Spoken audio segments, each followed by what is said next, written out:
Welcome to another episode of the Better SMB podcast, hosted by David Altina and me, Rob Bull. We're here to help small and medium-sized businesses like yours achieve more. Whether you're looking for practical tips, inspiring stories, or expert advice, we have got you covered. Join us as we dive into the world of business, sharing insights and strategies to help you grow and succeed. Now, before we get into the podcast, I've been told to remind listeners to hit the like button, follow, do all of those things that you should be doing to support this podcast. Now, in this episode, it's a bit of a quickie, really, and we start with a rant from David on what politicians are focusing on and getting up to, wrapping it up in a bow and calling it productivity. So you could imagine what we're going to talk about, just long enough for us to get our frustrations off our chest and to put some sort of clarity into this topic. Well, that's enough for me. Let's get started. On with the podcast.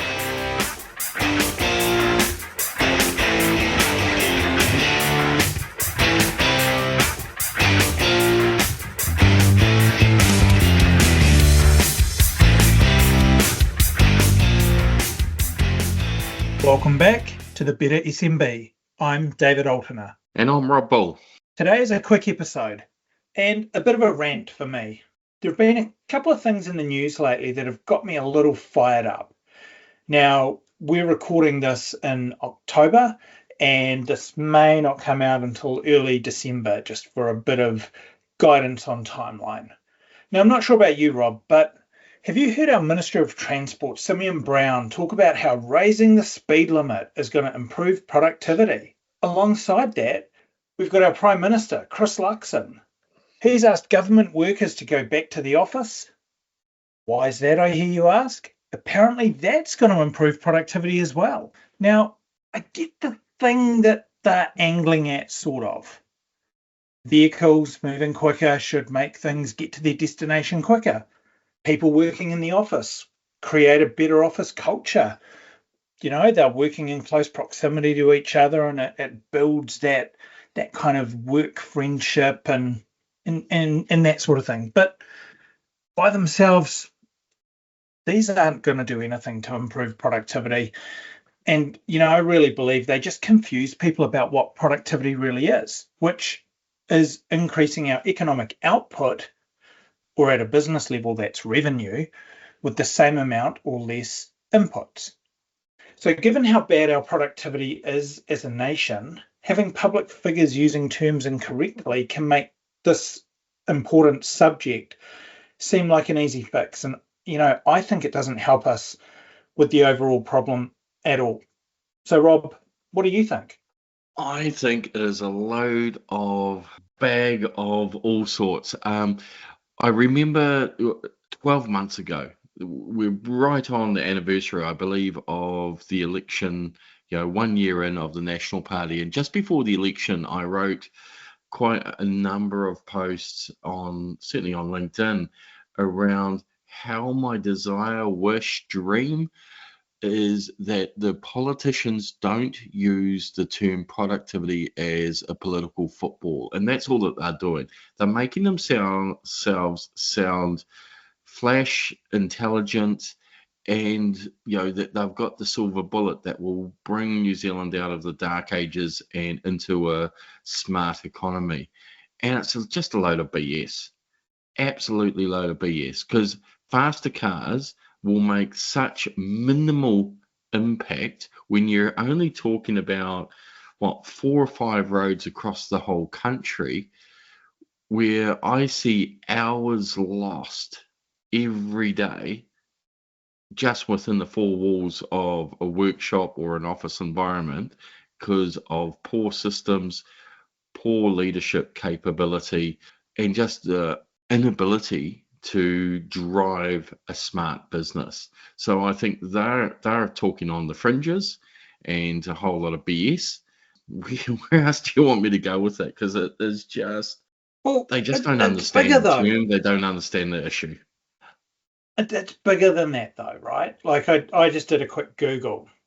Apparently, the number one sponsored thing is that Zapier tell me that productivity isn't even the point. And I mean, Dr. Google, it's right about everything.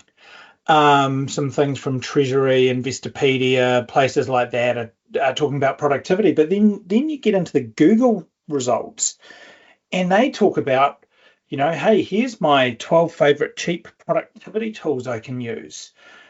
I've got the Microsoft Productivity Suite. It feels like, yeah, well, that's a whole other topic. It feels like productivity is kind of changing from a societal perspective, and it's relating more to personal organization as opposed to a highly important economic output metric. So it goes back to when you and I started work, you would have been sent on a time management course. I remember, probably was my first year or two, and, go and be more productive. And I guess it's that nano productivity, that individual level. This is how you have a to-do list. This is how you drive, make, what's one more thing you can do before the end of the day. And that's fine. But that's really just simple 101, being a good employer, a good worker, and just some solid habits.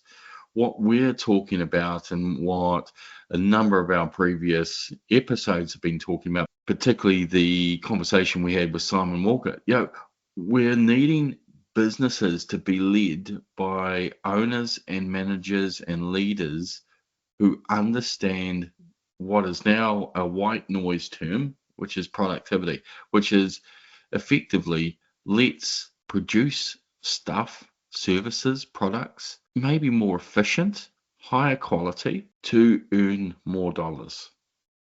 And certainly going back to your original statement, a road or sending back people back to office. I mean, that's 1980s command and control leadership style. That's what I hear when I listen to those statements. We need to engage teams, and yes, being collectively together can help, but let every business come up with their solution. I'm sure businesses will bring the team in if they don't feel like they're getting the outputs from their staff. And so it's simple as that. Let people drive their own businesses. Don't have a government being the big brother and telling us what to do. Yeah. The first step to solving a problem is admitting there is one, but we've got economists, academics, and politicians telling us there's a problem. We've had the problem for over 30 years, and it just isn't landing with our business community, right? It's like they're speaking a language our business owners just don't understand. I almost think it's time for a rebrand, or Yeah, I think it's perhaps. just a resetting, a rebrand, resetting, redefining, and just we did it with, what was it, sort of New Zealand Made and all of those back in the 80s. It was a great campaign. We can do that, get clarity on actually what we mean about productivity. This is a multi-party agreement, then set some actions for it. This needs to be a 30-year plan. Gosh, I feel like I'm talking from Simon's playbook on this one.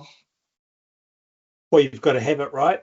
Have that 30-year thing. I think he talked 50 years. A 50-year vision that we're aiming at. God, 50 years I'll be sitting in a rocking chair or something like that. But if we don't start now, we're never going to get there. Well, the other thing is maybe we can left field. Maybe we can you turn productivity used in the wrong term to be the next yellow car game. Gosh, I'd get bruises on my arm if I'd played that. I just think we need to really double down and play serious around this, turn this white noise term back into something that's meaningful. It needs to be plain language. It's not about infrastructure. It's not about roading. That's what Labor were using it for. They were talking about rail and roading and all of that kind of stuff. It's not about that. It will help. That's probably 5% of the problem. 70 or 80% of the problem is that capability. and it's always lacking and it always will. And then you've got the top 5, 10% that are highly capable and just leading the way and doing it anyway. And there are organisations in New Zealand that have proven that and have shown that. But in most cases, it's just a lost, unknown, confusing thing that really just people turn off when they hear it. And it's Or really start interesting look. because I was thinking about infrastructure, right? And we're wanting to talk to a few leaders on this podcast around infrastructure. And in lean, I'll go back to my sort of knitting around this. In lean, one of the biggest wastes of the 8 wastes of lean is rework. So it's the first one, defects and rework. And we look at or we talk about the need for more people, bringing, importing, more people to have the skill sets, and look at our construction industry. We are lacking skilled workers around that to help us build the roads faster and get the job done because the money's been spent and it's sitting there. I would challenge, and I was going to do some homework on this one, but I really want someone to challenge me on some accurate stats to help guide us. But of all the major roadworks, particularly, we're biased, we're in the sort of Golden Triangle in Tauranga and Hamilton, and then occasionally we get suckered up to Auckland. 50% of the roadworks that are going on now is rework. So we've got the Hamilton Expressway. We've got the just north of Hamilton, where it's in the Narrawahia Horatu section, and it's been down to one lane for 18 months now. Now that closed down just after another stretch of that expressway was down to one lane for 12 months. And then before that, we had the opening of the Huntly bypass.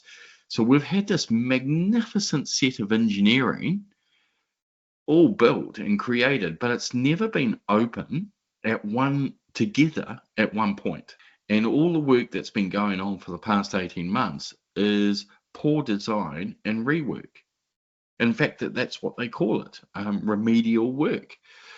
So when Simeon Brown talks about faster cars, he actually needs to put some accountability on some of our construction industry to get our shit right around quality and doing stuff well, even if the initial job costs a little bit more, heaven forbid, because then we could use all that whole team, particularly a construction site, to say help to start building the expressway between Cambridge and Pyeri turnoff, then or extend Pyeri to Tauranga, build the tunnel. Yet he wants the cars travelling on the roads that haven't been built correctly because of our lack of awareness around quality and implementing stuff that W. Edwards Deming was talking about 40 years ago, and we're still not implementing it. And we wonder why we're behind the 8 ball.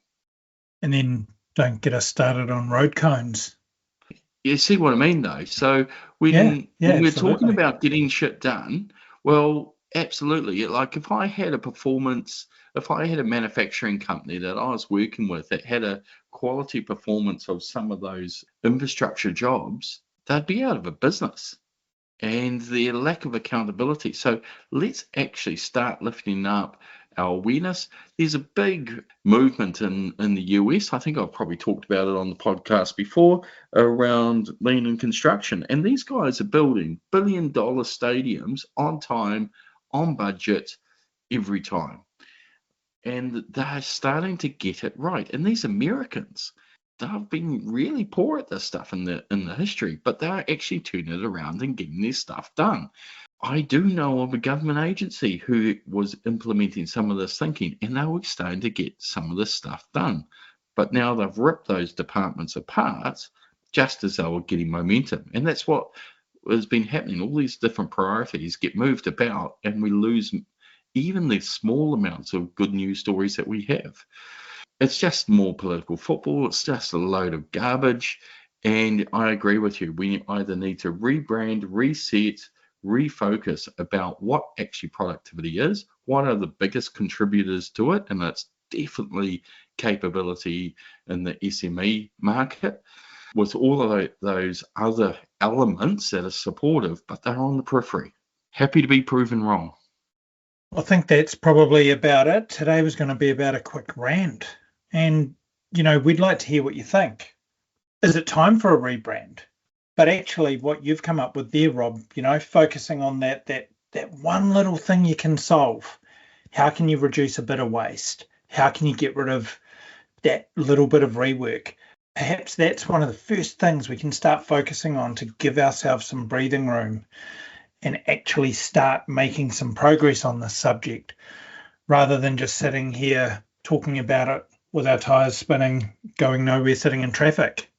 Absolutely. I think it's just going back to the basics and doing that really well and rewarding the companies that want to invest in that space so they can move ahead. And if you get the bulk, it's a bell curve. If you can get the early adopters and at least a bulk of the remaining, then we're moving ahead.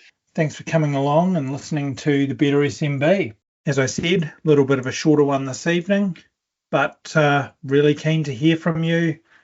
Ideas on guests, topics, or if you want to nominate yourself to come along, we'd love to have you on and get your perspective on this subject.